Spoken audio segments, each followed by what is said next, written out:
My brothers, I will never betray you again. We must go to Cybertron and destroy Quintessa.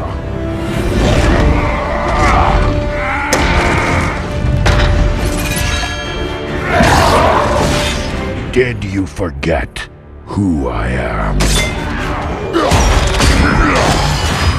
Autobots, attack! Quintessa, get off our planet! You traitor! Say hello to my friend, Bumblebee.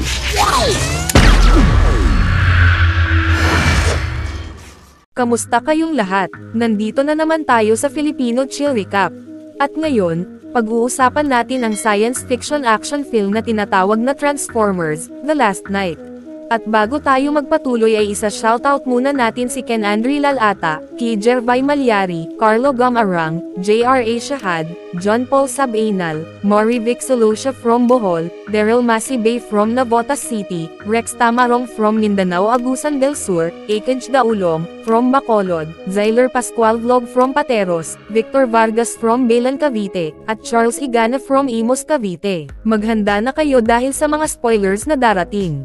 Nagsisimula ang Transformers: The Last Knight noong panahon ng kadiliman, ang tinatawag na Dark Ages. Umaarangkada ang digmaan habang tumatama ang mga batong parang mga bala sa ere, tinatamaan ang mga sundalo at nagdudulot ng matinding kaguluhan sa labanan.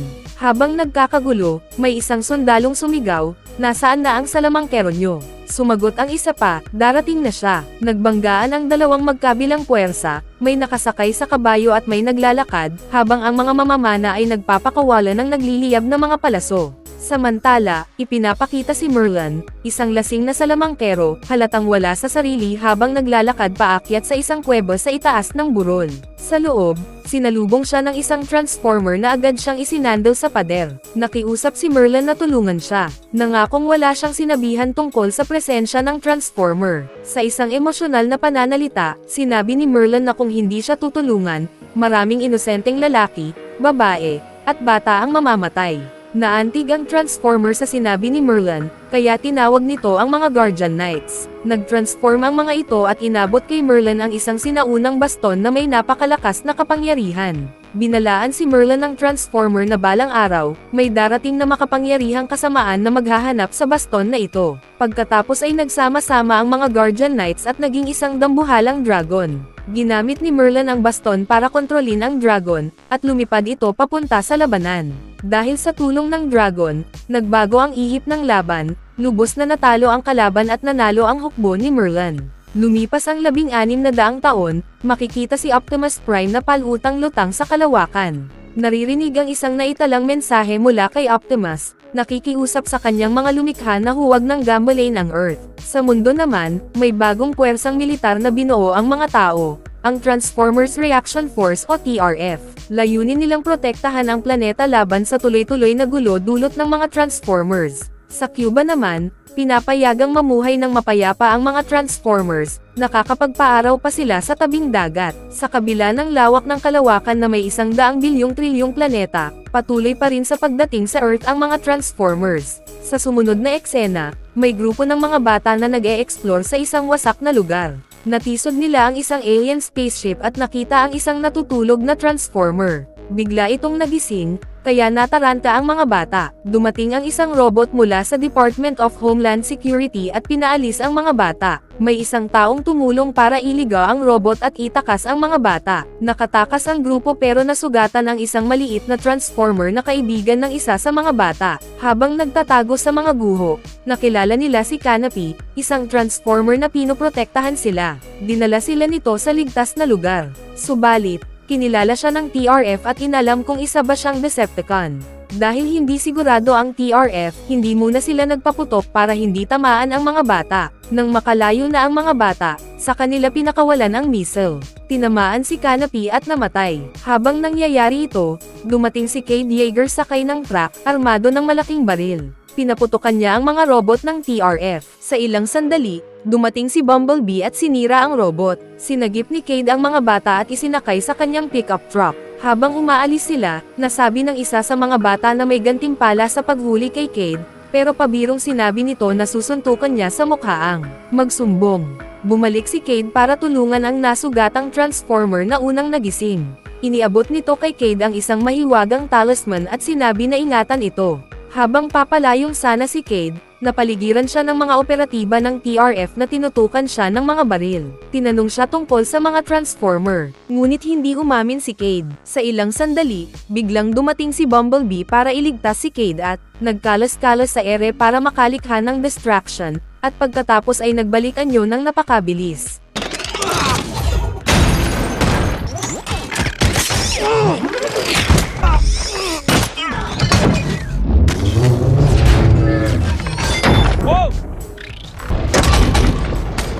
Down near them till you're sure they're dead.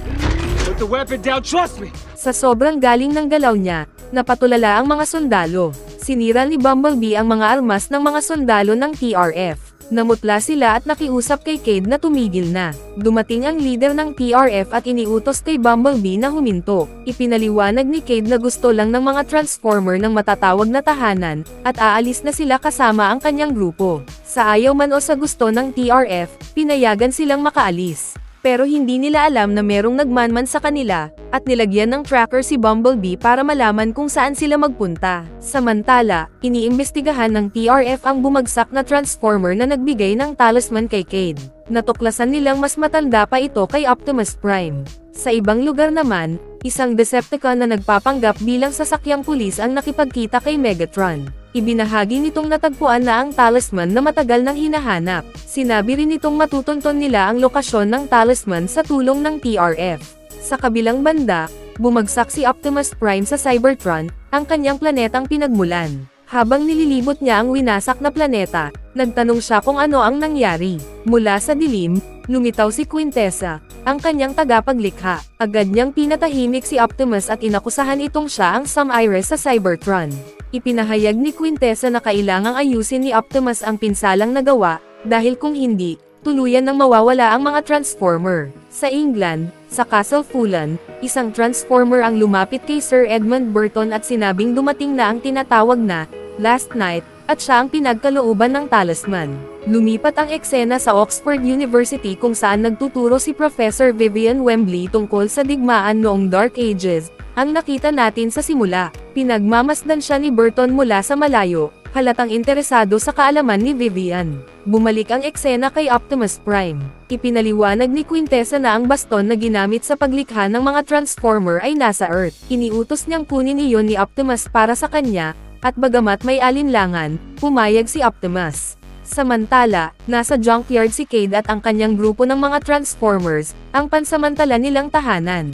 Nandoon din ang mga Dinobot, na abalang gumagawa ng kalokohan. Sinermo na ni Cade si Grimlock, ang T-Rex na Dinobot, dahil sa pagkain nito ng mga kotse. Sa biro, pinatayo niya ito sa Naughty Corner bilang parusa. Dumating si Daytrader, isang scavenger transformer, dala ang mga supply para sa grupo, kasama na ang bagong voice box ni Bumblebee. Napansin ni Daytrader ang talisman at hiniling ito kay Cade, pero kahit hindi pa lubos ang kanyang pagkaunawa sa halaga nito, tumanggi si Cade dahil pakiramdam niya ay mahalaga ito. Pagkaraan, lumapit ang isang batang babae na si Isabella kay Cade at nakiusap na huwag siyang paalisin. Ikinwento niya na pinatay ng TRF ang huling nilalang na itinuring niyang pamilya, at ang kanyang mga magulang ay napatay ng isang rocket mula sa Decepticons. Kahit nakakaantig ang kanyang kwento, sinabi ni Cade na dapat na siyang umuwi. Pero bago umalis, pinabilib niya si Cade sa kanyang kaalaman sa mga Transformers nang tama niyang masagot ang isang tanong kung paano ito ayusin. Dahil dito, nagsimulang magdalawang isip si Cade kung paaalisin pa ba niya ito. Sa Namibia, South Africa, isang napakalaking sungay ang lumitaw mula sa lupa, tumataas ng 3 metro bawat araw. May lumitaw din sa China at sa 4 pang lokasyon, kabuuang 6 sa buong mundo. Ano ang ibig sabihin nito? Ayon kay Sir Edmund Burton, senyales ito na papalapit na ang Cybertron. Lumipat ang eksena sa White House. Isang siyentipiko ang nagulat sa isang opisyal ng gobyerno tungkol sa isang napipintong panganib, isang planetang kasing laki ng Earth ang mabilis na papalapit sa bilis na 1/10 bahagi ng bilis ng liwanag. Wala raw halos tsansang makaligtas. Bumalik tayo kay Cade na nakikipag-usap sa telepono kay Tessa, na ngayon ay nasa kolehiyo na. Samantala, Pinag-uusapan ng TRF ang pagbabalik ni Megatron. Dinukot ni Megatron ang 2 miyembro ng TRF at nakipagnegosasyon para sa kanilang pagpapalaya. Hiningi niya ang muling pagbubuo ng kanyang grupo, sina Mohawk, Dreadbot, Nitro Zeus, at Berserker. Tumanggi ang TRF na palayain si Berserker, pero pumayag silang ipalit si Onslaught. Tinanong ng leader ng TRF si Megatron kung ano ba talaga ang gusto niya. Sumagot si Megatron, What anyone wants, human. To go home.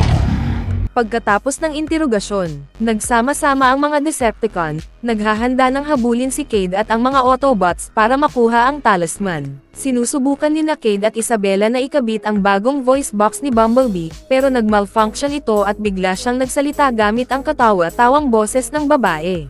This is so exciting. Oh no, this isn't my damn voice. Speak with your own voice one day. Day Trader is a punk-ass bitch.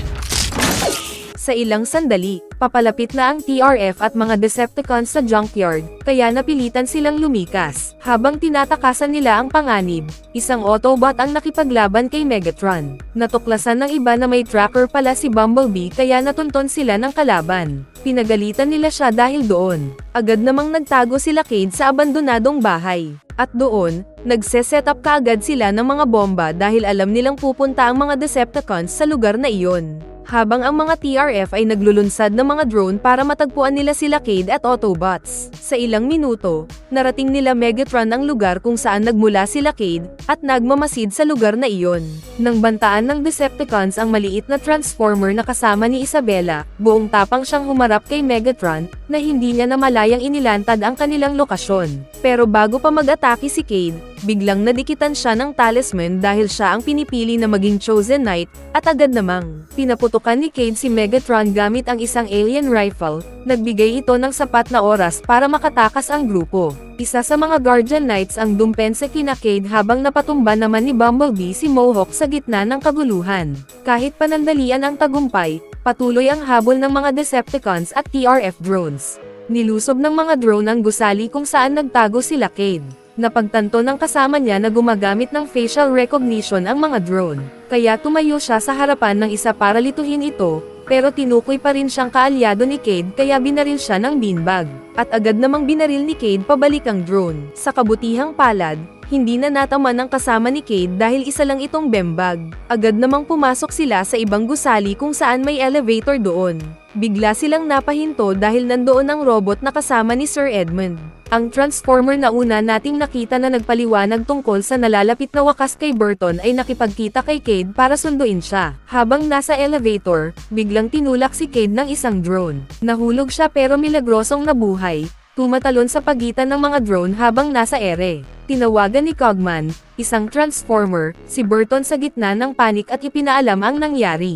Paglapag ni Cade, ipinaalam ni Cogman sa kanya na siya ay napili. Napagtanto ni Cade na delikado siya para sa grupo, kaya sumama siya kay Cogman upang ilayo sila sa panganib. Sumakay sila ng eroplano papuntang United Kingdom para makipagkita kay Burton. Habang nasa biyahe, nakatanggap ng tawag si Burton mula kay Simmons. Sinabi nitong natagpuan na ang librong matagal na niyang hinahanap. Balik tayo kina Optimus Prime at Quintessa. Ibinunyag ni Quintessa na ang Earth ay may ibang pangalan, Unicron, ang sinaunang kaaway ng Cybertron. Ipinaliwanag niyang sa pamamagitan ng kanyang baston, kaya niyang sipsipin ang lakas mula kay Unicron para muling buhayin ang Cybertron. Dahil sa impluwensya ni Quintessa, unti-unting nagbago si Optimus at sumang-ayon sa kanyang misyon. Balik sa Oxford, makikitang naghahanda si Vivian Wembley, ang propesor mula kanina. Habang kausap ang kanyang ina, paalis na siya. Pagpasok niya sa kotse, may kakaiba siyang napansin. Naglock ang mga pinto at kusa itong nagmaneho. Natakot siya, kaya binasag ang bintana para makatakas, pero bigla siyang kinausap ng sasakyan. Ipinakilala ng kotse ang sarili, Hot Rod.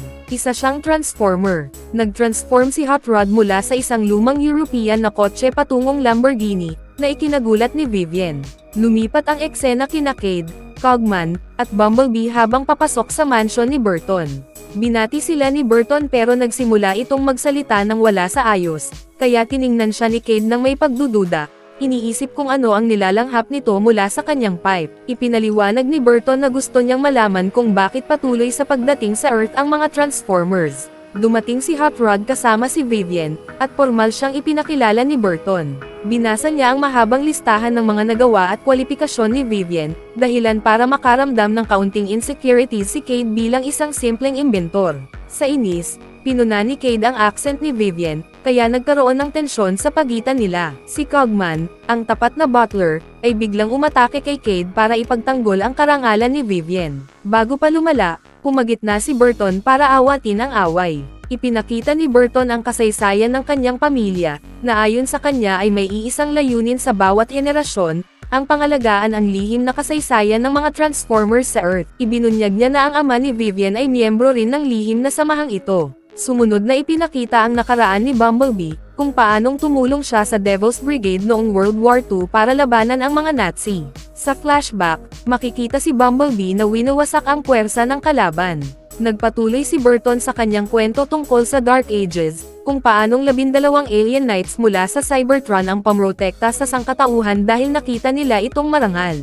Ayon sa alamat, darating ang huling knight na pipiliin sa tamang panahon. At ang knight na iyon ay si Cade Yeager, isang nabigong inventor mula Texas na taglay umano ang mga katangian ng isang tunay na knight, dalisay ang puso, matapang, may dangal, may kabutihang loob, at may kailan isang puri. Naging awkward ang usapan ng tanungin ni Burton kung talagang celibate si Cade, kaya nap-icon ito at sinabing wala siyang pakialam. Tinalakay ni Burton ang tungkol sa baston ni Merlin na inilibing kasama niya. Ayon sa kanya, tanging ang direktang inapo ni Merlin ang makakagamit ng kapangyarihan nito. Si Vivian bilang natatanging inapo ay ang huling pag-asa ng sangkatauhan. Alam ni Vivian ang lokasyon ng baston ngunit kailangan niyang sundan ang clue na iniwan ng kanyang ama. Naputol ang kanilang usapan nang dumating ang mga tauhan ng gobyerno sa kastilyo. Hurry, move! Get out of here! My weapon will stop the time! This way, hurry! Tumakas ang Autobots kasama sina Cade at Vivian at ibinaba sila sa bahay ni Vivian. Samantala, tumanggap si Burton ng panibagong tawag mula kay Simmons tungkol sa librong matagal na niyang hinahanap. Napagtanto ni Burton na huli na siya sa kanyang appointment. Sa bahay ni Vivian, naghalughog sila ni Cade sa opisina para hanapin ang clue tungkol sa baston, at halos sirain nila ang buong lugar. Tumawag si Burton kay Simmons para sa libro. Ibinunyag ni Simmons ang laman nito, isa lamang sa pagitan ng Cybertron o Earth ang mabubuhay. Ang isa ay mawawala sa pamamagitan ng pagsipsip ng enerhiya. Natuklasan ni Cade at Vivian ang unang clue na humantong sa isang lihim na aparador. Napagtanto nilang nasa Navy Museum ang baston. Habang pumapasok ang Special Forces sa bahay at sumusuko ang mga babae sa ibaba, tumakas naman sina Cade at Vivian sa bahay. Samantala sina Cogman at Burton ay tumakas din sakay ng ibang kotse. Tumawag sina Vivian at Cade para sabihing magkita na lang sila sa Navy Museum. Habang hinahabol ng mga awtoridad at Decepticons, nag-transform si Bumblebee at pinasabog ang Decepticon police car.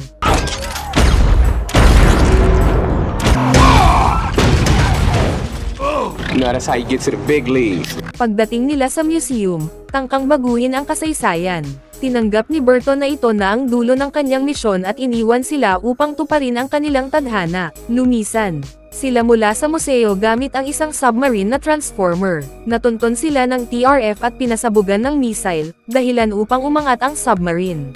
Halos hindi sila makaligtas habang papalapit ang katapusan ng mundo. Habang tumatakas, inayos ni Cogman ang isang date para kina Cade at Vivian, kapwa kabado. Samantala, nakikipagpulong si Burton sa Prime Minister. Ipinakilala niya ang sarili at ipinautos ng Prime Minister na ibaba ang kanilang mga armas. Sinabi ni Burton na kailangan ng paghandaan ang nalalapit na katapusan at alam niya kung kailan at saan ito mangyayari. Ipinaliwanag ni Cogman kay Cade na ang talisman ang susi para mabuksan ang barkong nagmula pa sa Dark Ages. Patuloy ang habulan ng TRF at ngayon ay nakikita na nila ang barko. Nahila ng agos ang TRF at bumangga sa isang pader.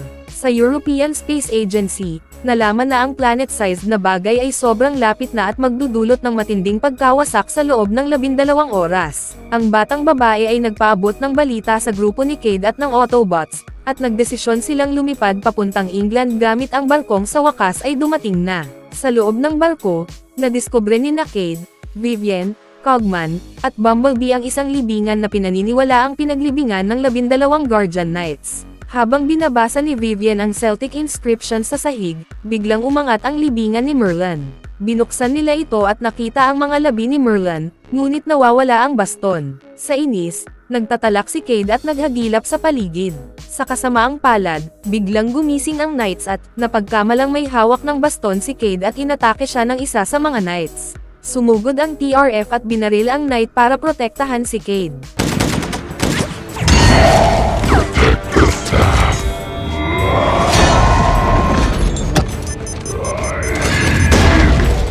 Natagpuan ni Vivian ang baston at ginamit ito, aktibong pinaga niya ang napakalakas nitong kapangyarihan. Ngunit biglang gumising ang ibang Knights at naghasik ng lagim para protektahan nila ang staff. Ngunit sa likod ay hinahampas sila ng isang Knights kundi si Optimus Prime para kunin niya ang staff. Biglang dumating si Optimus Prime na nasa ilalim pa rin ng impluwensya ni Quintessa. Ngayon ay tinatawag ang sarili bilang Nemesis Prime. Kinuha niya ang baston at lumisan patungong Cybertron. Sa kasamaang palad, nadismaya si Bumblebee dahil nag-iba na si Optimus ang dati niyang kaibigan.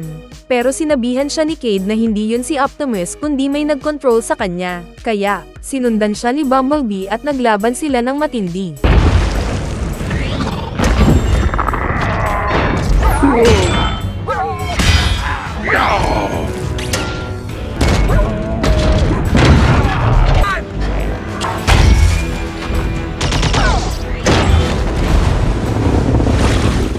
Halos patayin ni Optimus si Bumblebee, pero biglang nagsalita si Bumblebee gamit ang kanyang tunay na boses. I am Bumblebee, your oldest friend. Optimus, I would lay down my life for you.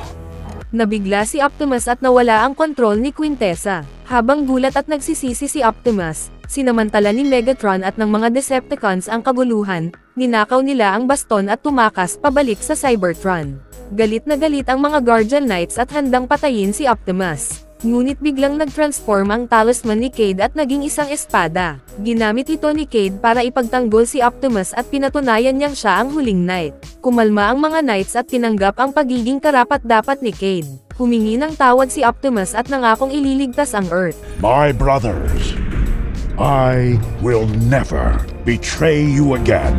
We must go to Cybertron and destroy Quintessa. Nagkaisa sina Optimus, Cade, at ang mga Knights para harapin si Quintessa at pigilan ang kanyang plano. Bumangga ang Cybertron, ang dambuhalang planeta, sa Earth at nagdulot ng matinding pagkawasak. Nagkukumahog ang sangkatauhan para maiwasan ang tuluyang paglipol. Binasag ng Decepticons ang portal upang sipsipin ang enerhiya ng Earth. Tinangka ni Sir Edmund Burton na iligaw ang atensyon ng Decepticons para makalaban ang TRF. Sa kasamaang palad, nabaril siya ng isang Decepticon at namatay.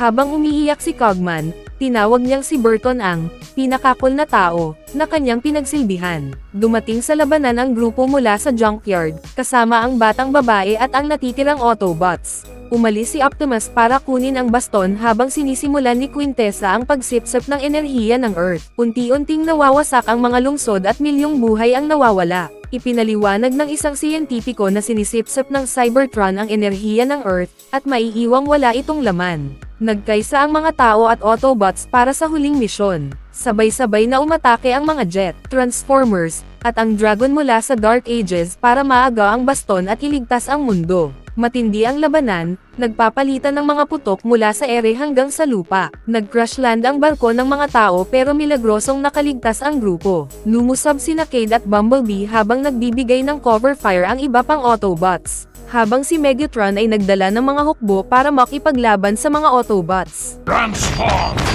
Kill them!